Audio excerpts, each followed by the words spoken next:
tapi engkau khalifah. Dari khalifah kau dinaungi, kau diselamatkan. Oh, dari hari pembalasan engkau bisa bawa mata air kebaikan bagi manusia. Assalamualaikum warahmatullahi wabarakatuh, Sobat RH sekalian.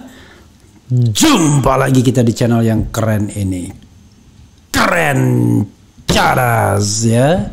Sobat semuanya, coba kita ambil satu video yang terkait dengan dugaan Baradae ya, Barada Eliezer, Richard Eliezer beri keterangan bohong.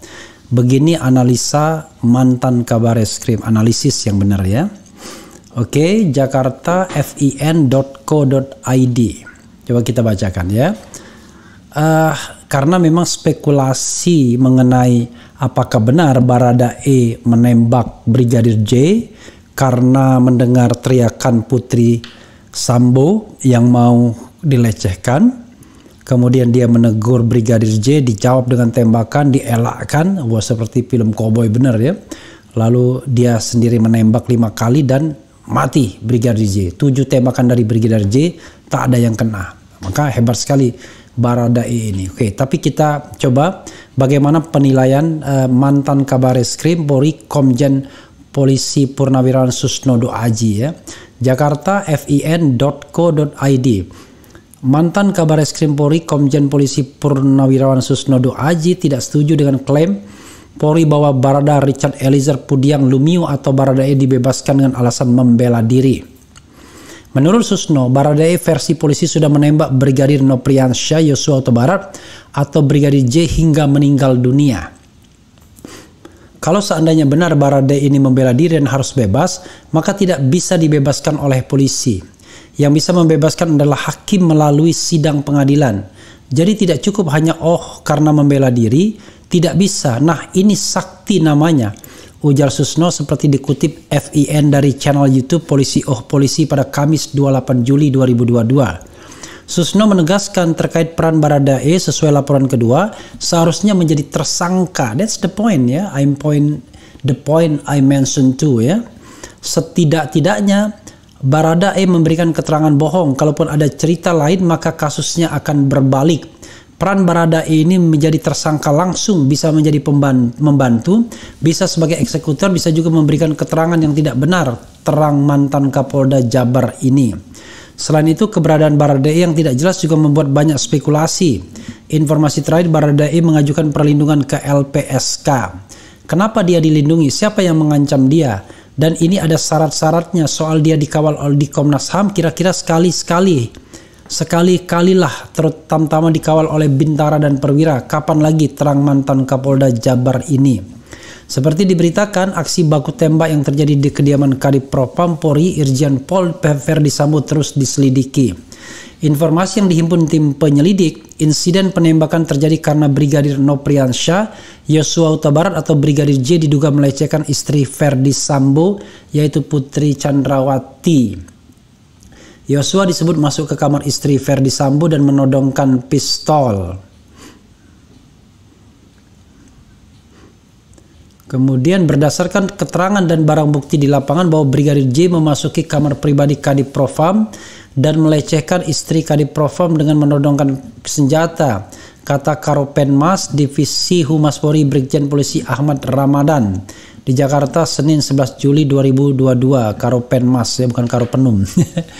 Melihat kehadiran Brigadir Nopriansyah Yosua Huta Barat di dalam kamarnya, istri Verdi Sambo berteriak histeris.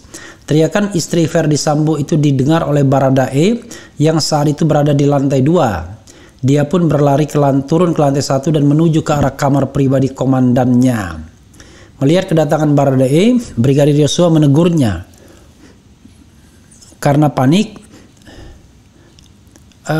Yosua langsung menodongkan senjata dan menembak Baradae.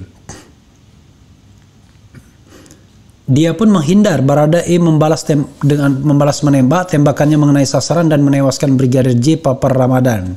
Saat peristiwa itu terjadi, Ferdi Sambo tidak ada di rumah, dia tengah menjalani tes PCR.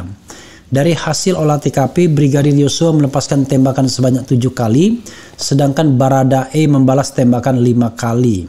Ferdi Sambo mengetahui peristiwa itu setelah ditelepon oleh istrinya yang berteriak histeris. Mendengar teriakan istrinya, Ferdi Sambo langsung bergegas menuju kediamannya di kawasan Duren 3, Jakarta Selatan.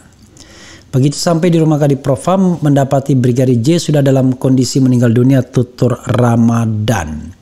Ferdi Sambo langsung menghubungi Kapolres Jakarta Selatan. Kasus ini ditangani oleh Satreskrim Polres Metro Jakarta Selatan dan Propam Polri. Ramadan menyebut Polri telah melakukan olah TKP, sejumlah saksi telah dimintai keterangan termasuk istri Kadifropam dan Baradae. Berdasarkan keterangan saksi dan barang bukti di lapangan, Brigadir J memasuki kamar pribadi Kadifropam dan melecehkan istri Kadifropam. Lanjutnya ya cerita ini ya. Diketahui Brigadir Yosua adalah anggota Bareskrim yang ditugaskan sebagai sopir dinas istri Kadifropam, sementara Baradae adalah anggota Brimob yang bertugas sebagai pengawal Kadifropam. Usai kejadian, Baradae kini diamankan oleh Propam Polri, namun belum diketahui apakah yang bersangkutan ditahan atau tidak. Hingga saat ini Baradae berstatus terperiksa, alasannya karena membela diri untuk menyelamatkan kehormatan istri pimpinannya. Jadi sobat era sekalian, ya, apakah nanti dia akan dibebaskan atau tidak, biarkanlah pengadilan yang akan menentukannya. Jadi bukan proses yang sekarang ini. Jadi saya setuju dengan pendapat Susnodo Aji. Karena ada orang mati tidak wajar, maka ada orang yang mengaku menembak. Soal nanti menembaknya itu bisa dimaafkan, biarlah putusan pengadilan. Tentu yang fair ya. Tapi kalau dibebaskan oleh proses penyelidikan oleh kepolisian, itu namanya jeruk makan jeruk. Karena itu dijadikan tersangka. Tapi tentu harus dilihat proses yang lebih genuine. Bisa jadi kemudian penetapan tersangkanya itu di SP3-kan lagi karena ternyata tidak terbukti. Tapi jangan salah, Baradae tetap jadi tersangka. Jadi apakah tersangka nanti dibebaskan atau tidak, itu harusnya tetap jadi tersangka. Misalnya, sobat era sekalian, misalnya ternyata bukan dia yang menembak, maka tetap saja dia jadi tersangka karena dia berusaha menutupi informasi. Jadi dia akan kena di sana, yaitu menghalangi proses peradilan. Tapi who knows, kita tidak tahu. Tetapi intinya adalah tidak bisa dibebaskan begitu saja Baradae karena dia sudah mengaku menembak. Jadikan dia tersangka, lalu periksa, ya kan?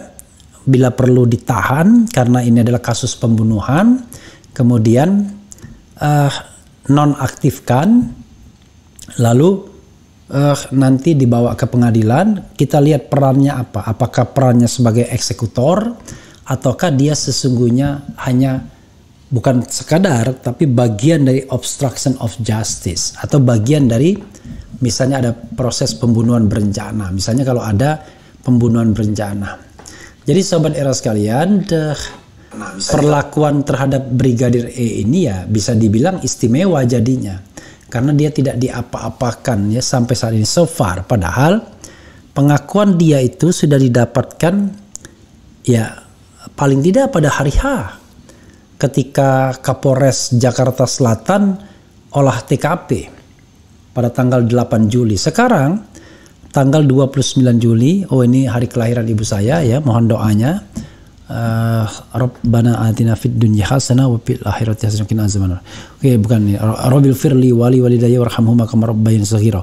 Jadi sobat era sekalian ya, mudah-mudahan Allah Subhanahu wa taala mengampuni dosa almarhumah dan juga menempatkannya di tempat yang layak. Jadi sobat era sekalian, sekarang tanggal 29 Juli ya. Itu tanggal 8 Juli berarti sudah berlangsung selama 21 hari. Padahal orangnya sudah mengaku bahwa dia menembak. Bagaimana kalau dia tidak menembak? Ya berarti dia obstruction of justice, tetap jadi tersangka dalam kasus ini. Jadi itu ya sobat era sekalian yang harus kita pahami terhadap peran Baradae. Jadi mau dia bohong, mau yang sesungguhnya, maka dia harus menjadi tersangka. dan nanti biarlah pengadilan yang akan menentukan nasibnya. Apakah dia akan dibebaskan karena dianggap membela diri? Apakah sesungguhnya bukan dia pelakunya? Apakah dia obstruction of justice? Nanti akan ditentukan oleh pengadilan, tentu dengan proses penyidikan dan penuntutan yang fair, yang genuine, yang sebenar-benarnya. Walaupun kita tahu Sobat Era sekalian agak tidak begitu yakin itu bisa dilakukan, tapi sekali lagi ya tidak ada pilihan lain kecuali mengungkap kasus ini sebenar-benarnya agar tidak menjadi terus-menerus corengan bagi institusi kepolisian. Bayangkan yang mengkritik tidak tanggung-tanggung adalah mantan jenderal polisi sendiri, seperti Susnodo Aji yang mengatakan ya harusnya dijadikan tersangka, dan saya setuju dengan pendapat itu. Biarlah pengadilan yang akan menentukan apakah dia menembak karena membela diri atau tidak. Itu saja Sobat Era sekalian. Wassalamualaikum warahmatullahi wabarakatuh. Ciao.